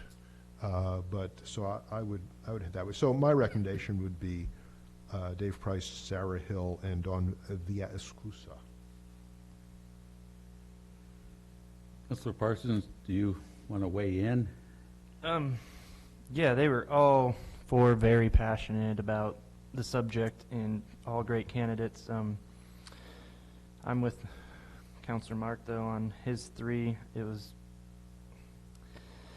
was really hard for me, too, because they were all so evenly matched, and I just had to look at what was like if I could find one, not to call it negative thing, it wasn't negative, and that's kind of where I went with my decision. Yeah, the one we were leaving out just said that might have had an issue making some meetings, might have not, and nobody else seemed to have that issue, so that's where I was going. Well, and I think the point made is these are open meetings, so anybody's welcome and certainly can attend them, and they're on the calendar and all that kind of stuff. So would be invited, yeah. You want to make a motion? I move that we appoint Dave Price, Sarah Hill, and Dawn Villascusa to the Sustainability Committee, with terms expiring respectively on 10/7/2019, 10/7/2019, and 10/7/2020. Second. We have a motion to approve with a second from Mr. Parsons, Councilor Parsons. Any discussion? All those in favor, say aye. Aye. Aye. Opposed with a nay?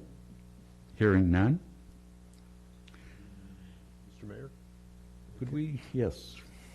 I was going to make a second motion Yeah. to appoint, this is simply because I named them in this order. So I move that we reappoint Dave Price and Sarah Hill to subsequent terms which will expire 10/7, I assume, 2022? 3 years. 2022. Okay. Yeah, is there a second? Second. We have a motion with a second. Any questions? All those in favor say aye. Aye. Opposed with a nay? Hearing none, thank you. All right, thank you all for doing the interviews too, and that's great. We have, next item is options for LUBA appeal. This is my item, and first I'll tell you, you don't have to do anything this evening. We guessed that there would be a LUBA appeal filed in the Hollinger application. As you recall, that was the geotechnical report appeal that came to you. It was, in fact, filed last Thursday. We confirmed that with LUBA today. The procedure for the city is within 21 days, we must prepare the record and send it to LUBA as well as the petitioner. That's basically just assembling the documents and sending it up. So we've already started in the process. But under the rules, and this used to be kind of done informally, but they actually now, it's in the rules, you have the ability to decide to withdraw a decision and reconsider it. I'm not asking you to reconsider it. I'm not asking you to make a different decision. I'm just informing you that you have the ability to do that, and you have to do it, if you're going to do it, before the time for filing the record. So that's on September 26th. So you have another council meeting between now and then, and you also, I know Ron will be asking you if you want to schedule another meeting for a work session, and I know there's Allison had something she wanted to talk to you about in executive session. So if you wanted to have a discussion about this matter, which is now technically litigation, administrative, albeit, we can have a discussion in executive session about the strengths and weaknesses of the decision. I don't want to do that now. So I'm just letting you know, if you'd like to talk about this in executive session, I'll prepare to do that at a future time. And if you don't want to look at this again, you can say, you know, I'm not interested in withdrawal and reconsideration because I don't want to look at it again. So that's where we are. Again, you don't have to make a decision now, but I do want to make you aware of what your options are. Ron, are you planning scheduling an executive session between now and that 21 days? I am. During the city manager portion, I'm going to be talking about scheduling some meetings, and one of those is a meeting for next week in which we can, not a work meeting, but a special regular meeting so that we can have an executive session, and then if you want to take action, you can. There's two items that we need to, one is this one if you're interested, and the other is some property purchase information.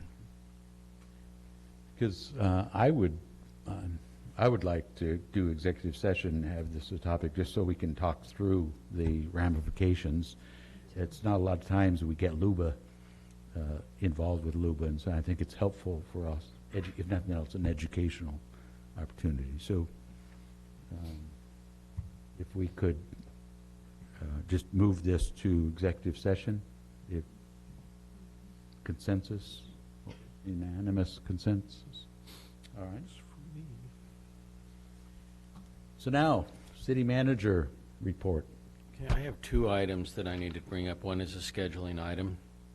I have 11 topics that are to come back to you at some point in time, but all but one of those I think need a work meeting. So these are the topics that we have: the septic system receiving station, long-range water planning, trash reduction, systems development charges, deferred improvement agreements, and stormwater master plans, and fireworks. Those are the non-planning items. The planning items are the sign ordinance, the design ordinance, food truck ordinance, and the village's development plan. So I'm trying to schedule some work meetings and meetings coming up. There's two that I have specific dates on, and then just some recommendations of other dates. The first is a special meeting on 9/16, which is a week from tonight. We want to hold that as a special meeting so we can talk about, have an executive session first, and then if you want to act on the items of the executive session, you can. But then also to talk about a couple of these of the non-planning items, which we're prepared to bring back to you. The other date that we want, the Planning Commission has talked about holding a joint work meeting with you. They've looked at October 7th, specifically to talk about the sign ordinance. It's a good time for us to also discuss the design standard ordinance, to give you plenty of time before you have that public hearing. The other one, which I believe we're prepared to discuss, is also the villages. That would give you quite a bit of time to be able to review that. Some other dates that wanted to bring up the possibility. I had originally sent out the idea of September 30th, but I know Councilor Hinton has a problem with that. I will not be here on Monday the 21st. I'm attending the ICMA conference. So right now the other best time to hold a meeting would actually be, I'm trying to get 3 in by the end of October. And the other time that would work out well would be September 30th, but I mentioned Councilor Hinton has a problem with that date.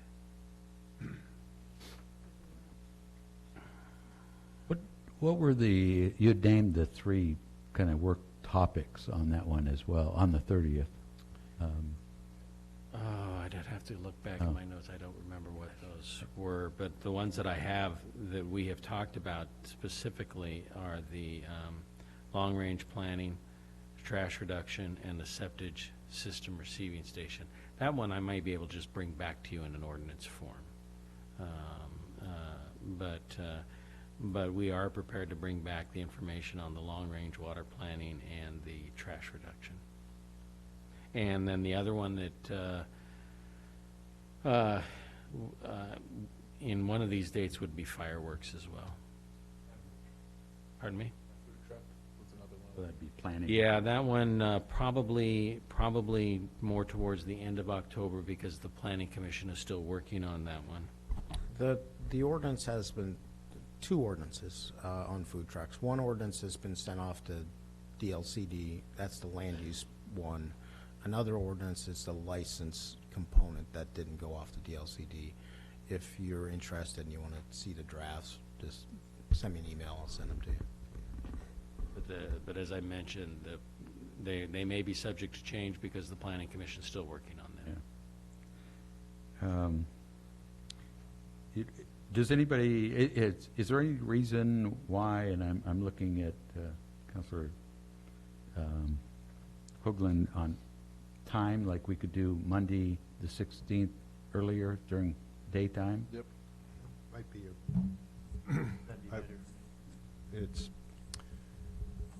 I'm coming back from a long drive. Either, it might, well, we might be coming back Sunday night.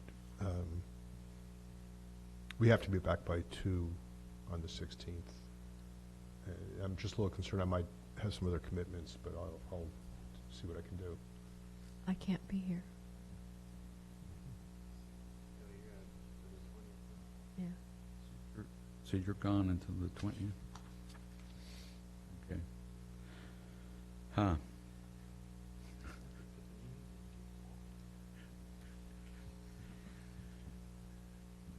Are we, so Councilor Casper is gone until the 20th, and Councilor Mark will be in no condition to listen to anything, saying it politely.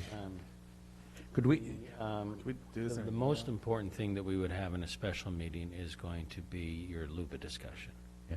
Those others, the other topics, they're much more flexible, but you are facing a deadline on the LUPA discussion. So and then the other option to look is if Monday doesn't work, a different day. We're trying to keep them on Mondays. But, yeah, no, I appreciate that.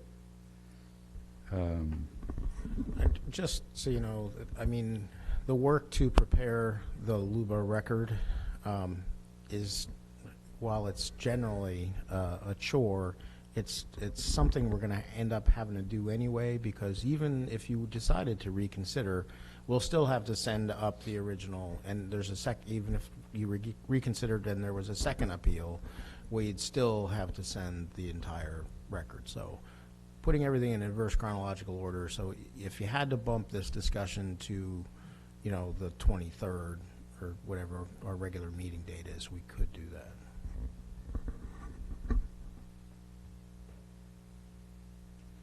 The other dates that we have that would be coming up would be, if you're staying on a Monday, it would be September 30th and October 7th. Well, aren't we reserving the October 7th for the joint with planning? Yes. So is that one all right for everybody? Yep. Okay. And can we do that during the day as well? Is there a problem? For the staff, that's wonderful. Well, I'm trying to make points. We can check with the planning commission to make sure. So it'd be just planning, if, Okay. yeah. But yeah, keep it during hours. Okay. So then, I guess then on the 16th, if for sure you've got a sale issue that you want to. That can be bumped, and we can deal with that in the executive session on the 23rd. Okay, so we can move can. those, both those into the 23rd. Yeah. So that way we would have everybody, that would be good. Why don't we do that, September 23rd? It's a council meeting day anyway, and we'll just go executive session. The other times, like I mentioned, I know that there's some conflicts with the 30th, so if I'd like to get one more work meeting scheduled, but that may require us on a non-Monday. Then why don't we try that at this point? Saturday mornings were kind of, The LOC conference is the 26th through the 28th.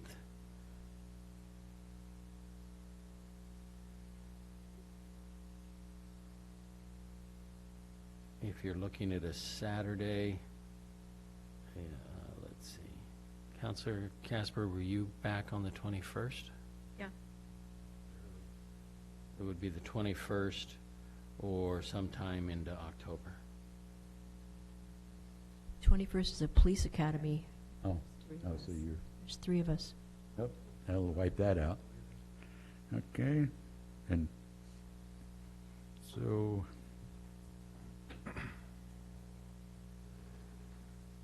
So the 5th of October? The 5th or the 12th? I can't do the 12th. I can't do the 12th. Let's do the 5th. Police Academy. I won't be Oh, here. The again? 12th is the Police Academy. Oh, the 12th, but the 5th of October? That's Kite Festival. Oh, then early will be good. I won't be here. Okay. So since we're pushing to the end of October, Uh-huh. maybe one thing that would help me is if you guys would send me your calendars, and I will look for a date when we might have everybody here. There's a website called Doodle. Do you want me to have? Doodle? We can do a doodle. Yeah. Yeah, why don't you just do that, and Okay. that would, We'll do a doodle. Good. That really sounds screwy. I have It to does. Doodle. I had to do one for that meeting, which I had. oh, good, Yeah, so with. We'll come, yeah. So we do have the October 7th planned with planning, and September 23rd, an executive session prior to council meeting, and we're going to drop off the 30th. That no longer exists in Right. September. 30th? Okay. September 30th no longer Right. exists. So we'll send out an invitation with some dates on it and see what we can come up with then. Great. Okay. In that, I believe that you can mark multiple dates, because we are trying to get a couple of, like I said, I'd like to get 3 work meetings in.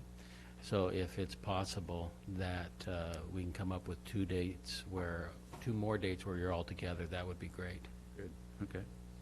So, Mr. Mayor, I had one other item I wanted to bring forward. There's been some question about the sewer smell that on High School Drive, and I've asked Lila if she would come and address that a little bit. Thank you.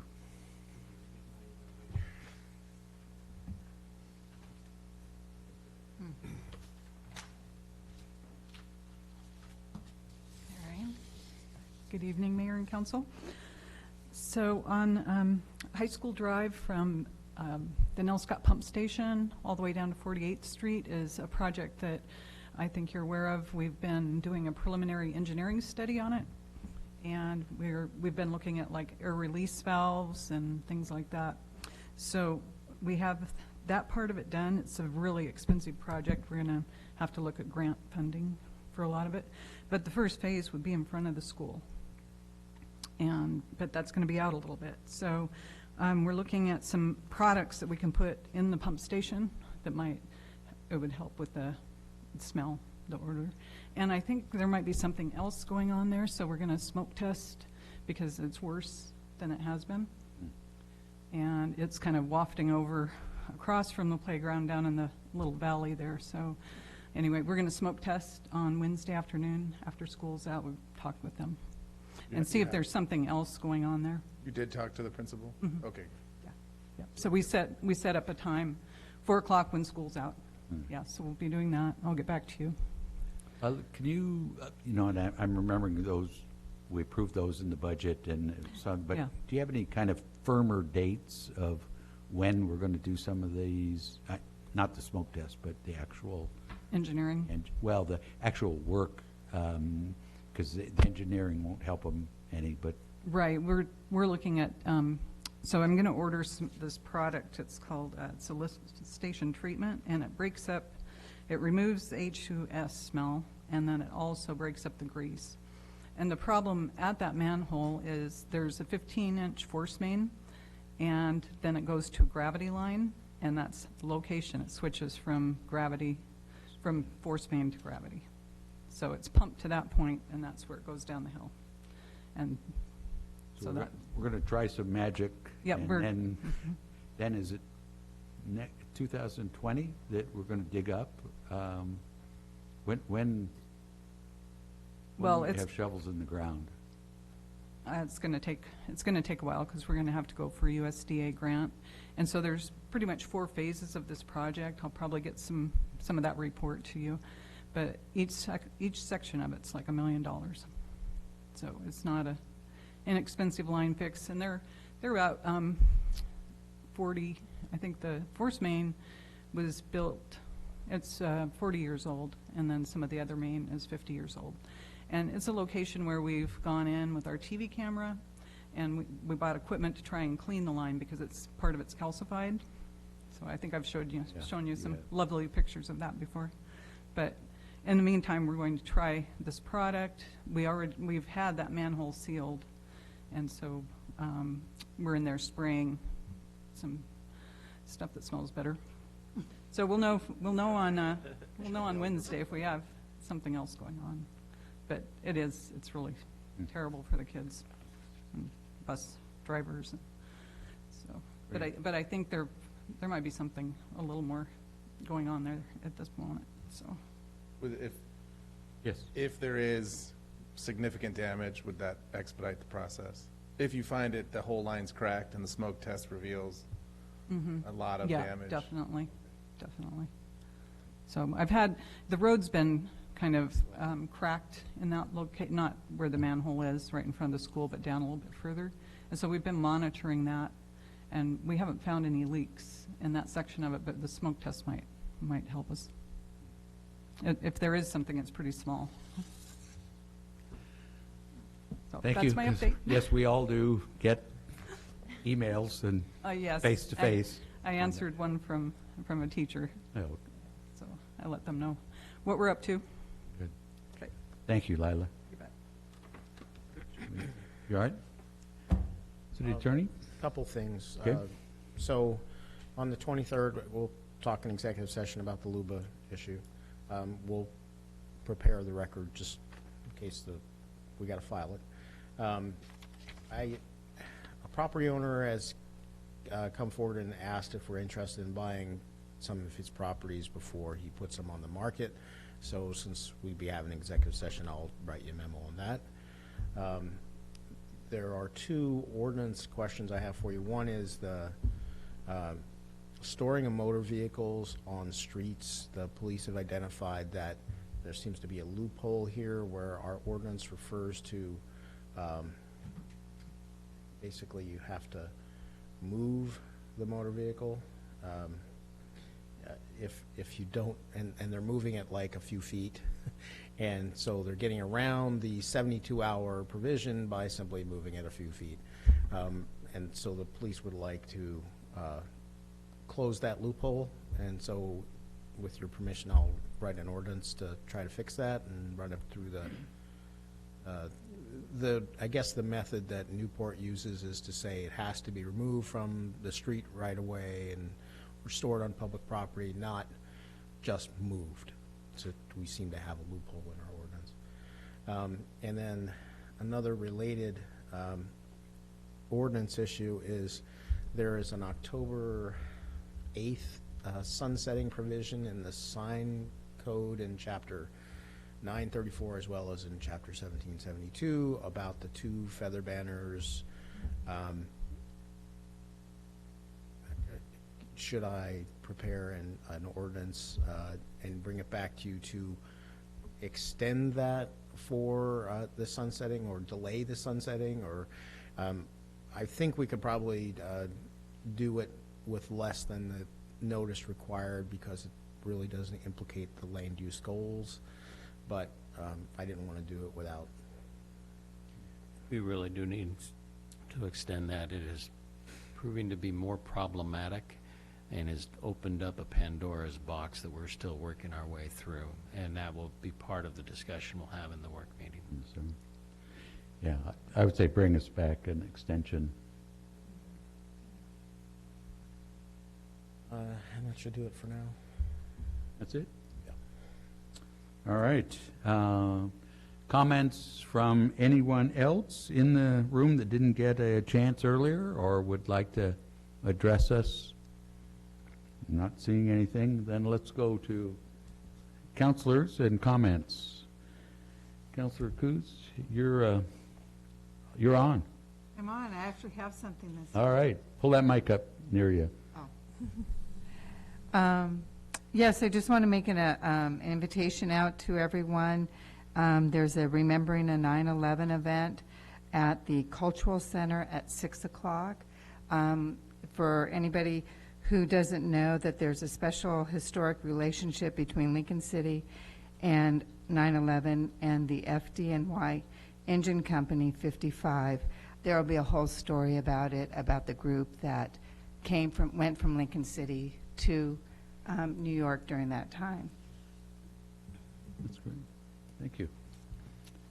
Yes, since Mr. Apicello, you mentioned something about vehicles on streets, we had a Nell Scott neighborhood meeting this weekend, and an issue that came up was parking for residents who live in the area, but because we're in a recreational commercial zone, there's no place for the residents to park, and sometimes they have to park in the beach access area. So a thought would be, could residents have a sticker so if they're in that beach access, well, all the street parking is taken, they wouldn't get a ticket. 2 people have gotten tickets in this manner, and it's just something for consideration, and I think some of the community members might be coming forward with this suggestion themselves, but I just wanted to let people know that it is a big concern. I know that's a real, the residential stickers are often used in college towns like Corvallis. I had one, and I know, I'm pretty sure that our code delegates to the city manager the ability to make some regulations, and then they're of a temporary nature, and then during that time we can bring it back to you. So I can talk to Ron about. Okay, that would be appreciated. I know the community is upset about it.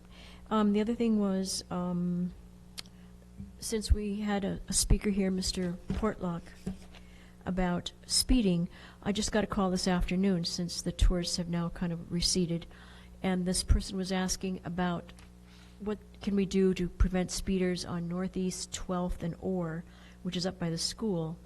And it's problematic because there's a lot of kids that walk there, and wanted to know if there's speed bumps. And so my question is there a process that we have for people who want to bring it to our attention?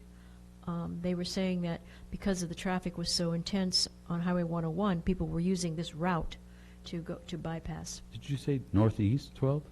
Yeah. That's one we're already working on. Are you? Okay. Yeah, there's no school there. Well, it goes up to 13th and comes around. It's a bypass to the. Yeah. Oh, okay. Gotcha. So it's already an issue? Okay. Okay. Thank you. We are working on that. Yeah. Okay. Thank you. That's it. Great. Counselor?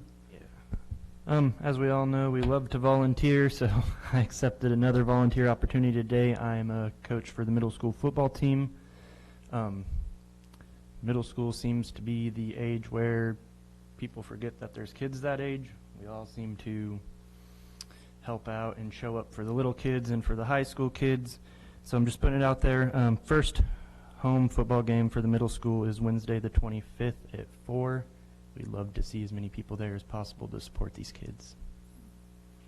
Are you not a parent of a middle schooler? I am. Oh. He's not on the team. Nice either. to be drafted, though, isn't it? Good. Thank you for stepping up. Good. Taft Boosters has something coming up, don't they? They does do. that They positively affect middle school? They do help the middle school. Middle school pays for their own buses, where the high school pays for the buses for them, that kind of stuff. So a lot of transportation, equipment.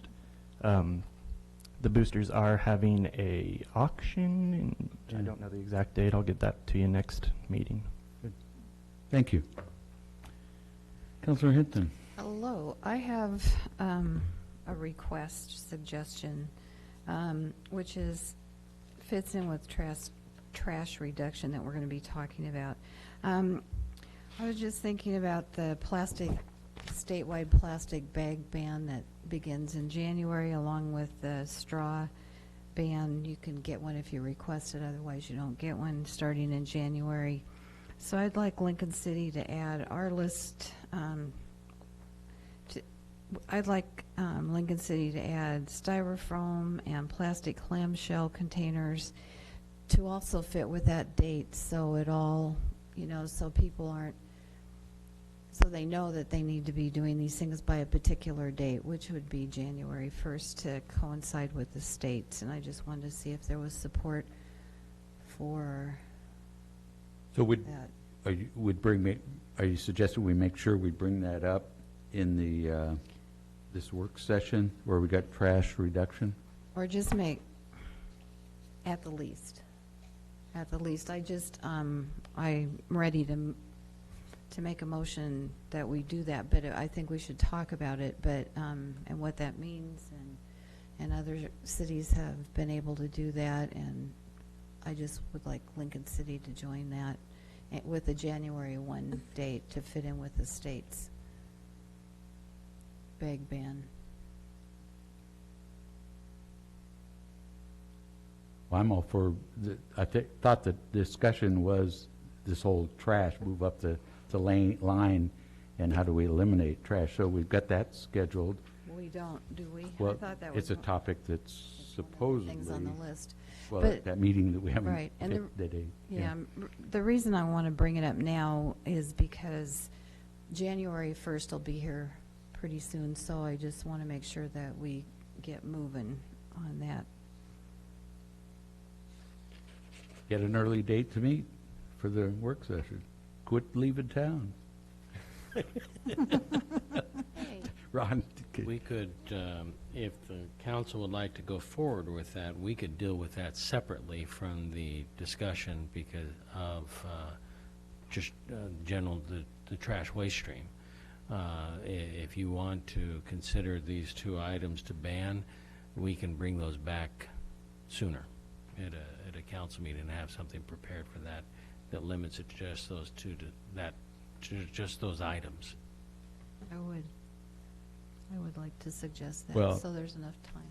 I guess if we're going to start picking things to ban, I'm still with Councilor Parsons and, thinking about banning cigarettes and cigarette butts on the ground. So I don't know where we start and where we stop on these kind of things. That's why in all four, the whole idea of trash reduction and looking at the, is there something we can do way upstream to stop it?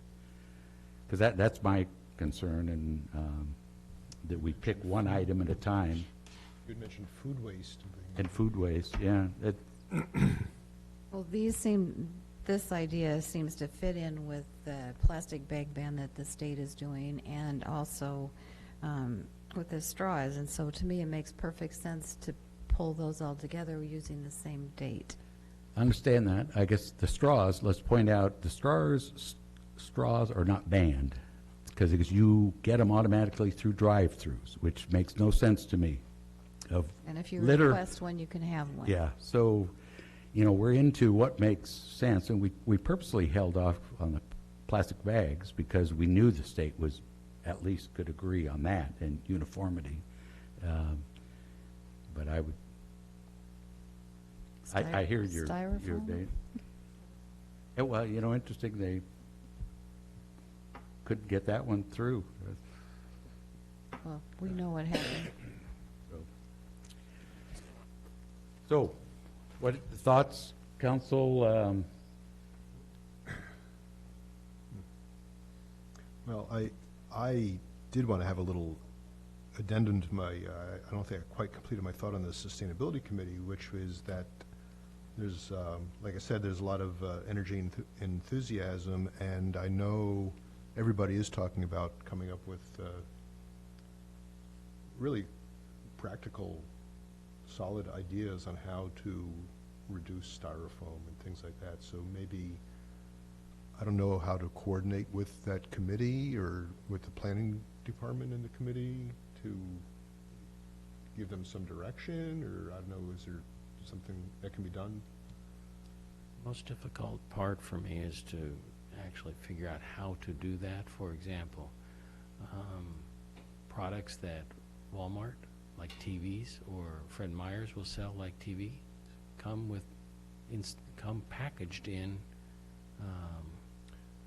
styrofoam. I was referring to the to-go containers. Restaurants. I see. Restaurants, eateries, that kind of thing. So those plastic clamshells, see. and the styrofoam and the cups and the containers. So sorry, I wasn't clear, but that's what I was thinking. Thank you, that's helpful.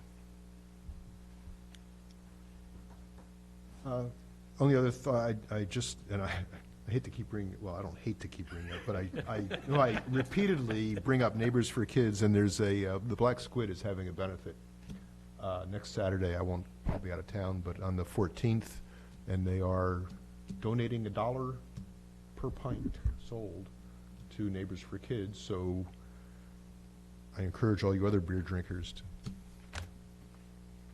Other characters? Well, I'm not going to be there. Oh. I would like some Yes, resolution here. We let Counselor, he grab the mic and get going, so. I'm not So, finished. I wanted to answer. Okay. Counselor Hinton. Do we have support for this is what I guess. Anybody? For requesting, I guess the next step would be, if there is support, to ask staff to come back with an ordinance or some more thinking on banning in Lincoln City the use of styrofoam and plastic clamshell containers for to-go use. So it coincides with January when the state does the plastic bag ban, making it easier for the businesses to.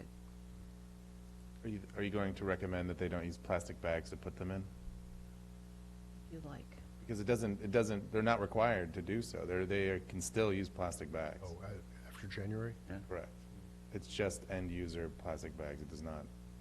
So there's a lot more than just, yes, I think all of us are in favor of not styrofoam and not plastic, but is that something that can be done big picture within, 12 weeks, Of course, I don't want plastic, and I don't want styrofoam to be sold in, restaurant to-goes, but is that something that can be done by January 1st? I have no idea. It's a question. Yeah, so Well, and I think the answer, again, from me, is I need the discussion that we've started with trash reduction, and we kind of threw out at the last time we had that, where we wanted to look at declaring the city a green or trash-free, I think is what we picked. Zero waste. Zero to, and what that means and could be, because that would certainly tie into the things you're talking about, plus others. And we started that with the brief work session we had before, which got us to here that Ron wants to report back on. So I would say, I heard the date kind of thing, which would be nice to have, but I think we chose to go bigger impact. Would it be, Mr. Mayor, would it be helpful to have some businesses like be in the audience of our work session so they can give input or something, or? Well, they're certainly always welcome. But to make it known that that's happening at that time, or? Because I know there's one restaurant that I frequent, they did away with clams and styrofoam, and so they have paper, but it's waxed on the inside. So that defeats the purpose too. So, and they thought they were doing a good thing, and they didn't know. So maybe we could specifically invite some. Yeah. So what I'm hearing is wait for the work session and keep going with the bigger mission.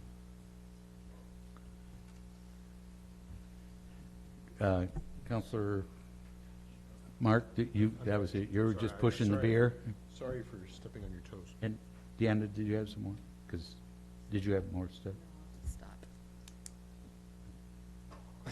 Counselor Hoagland? I would like to see, I think it's good, I just want to state, I think it's good to try to coincide with the bigger change of behavior and pattern. I would love to just do styrofoam by that date. I think that'd probably be the easiest and quickest. No styrofoam in Lincoln City by January 1st, period. I think that would be a good big step. And then also that, as a way to try to pull in something right away that's bigger than that, and also move towards this zero waste, bigger picture that way. So I would like to see if that would be something that we could do on this level by that date as a way to try to get something out of that.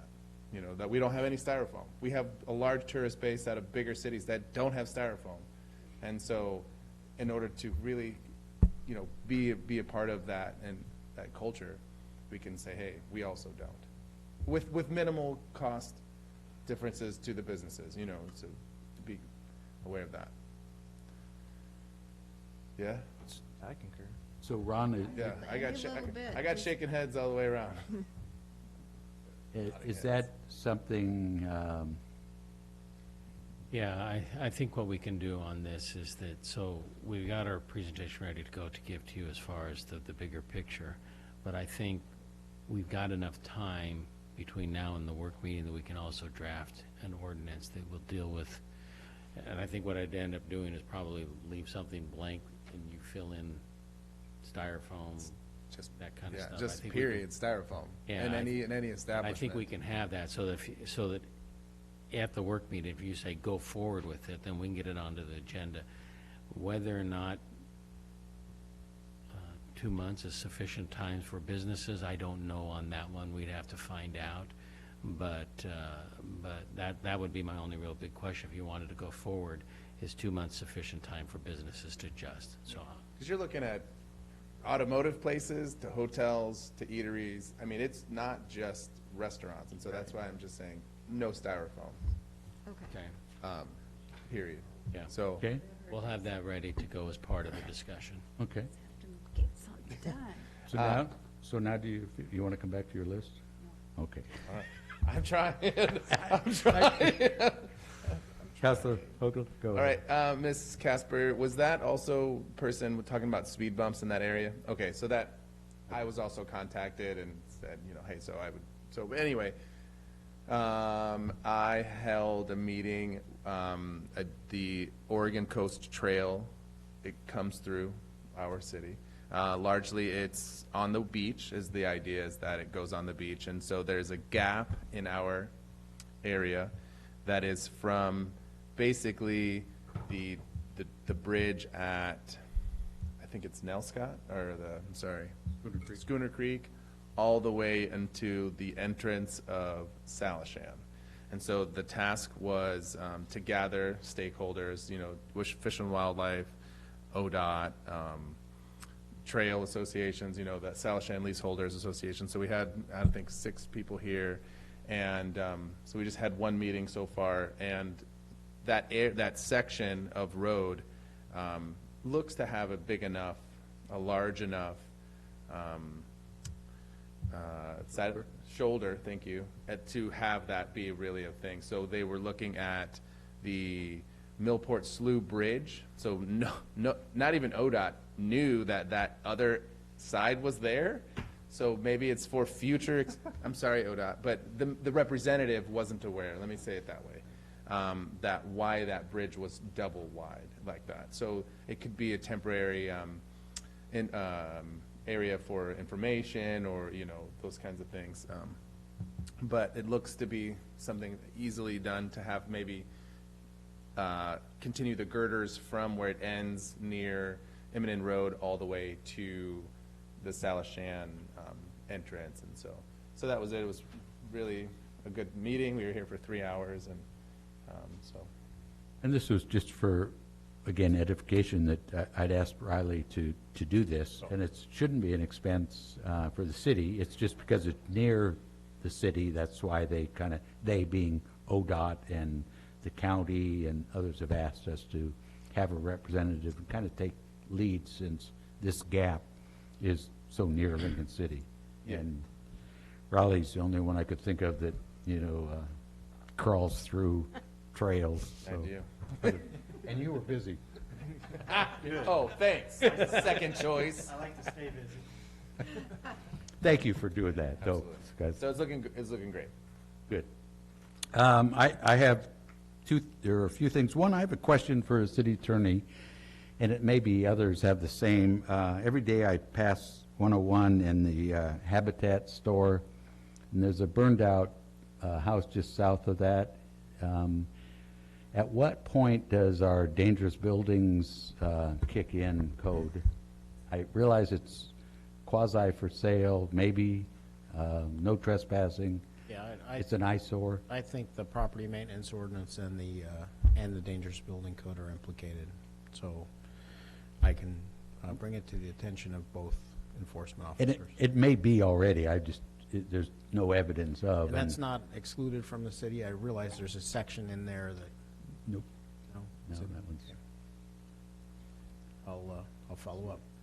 Thank you. The other, for information, we're talking about trash and stuff tomorrow. If anybody's interested, in the library here, 10 to noon, there's a session on climate change, if you're interested in that sort of thing. Also, Sunday, September 15th, in our library, we're hosting the League of Women Voters, and I know County Commissioner Katie Jacobson's will be speaking. And then if you want to get to me and hopefully other councilors, I've got coffee with the mayor tomorrow at the Hilltop, 9 a.m.